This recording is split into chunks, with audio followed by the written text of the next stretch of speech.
paano nga po ba ipinakilala ng tunay na Diyos ang ating Panginoong Hesukristo? Kung ang pag-uusapan ay ano nga ba ang tunay na likas na kalagayan ng ating Panginoong Hesukristo?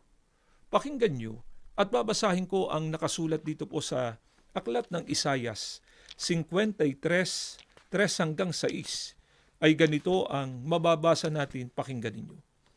Siya'y hinamak at itinakwil ng mga tao, isang taong sa kapanglawan at bihasa sa karamdaman, at gaya ng isa na pinagkublihan ng kanilang muka ng mga tao, na siya'y hinamak at hindi natin hinalagahan siya.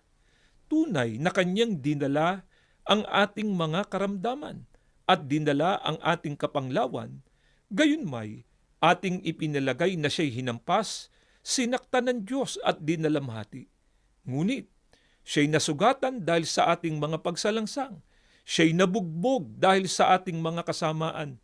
Ang parusa ng tungkol sa ating kapayapaan ay nasa Kanya, at sa pamamagitan ng Kanyang mga latay ay nagsigaling tayo. Tayong lahat na gaya ng mga tupa ay naligaw.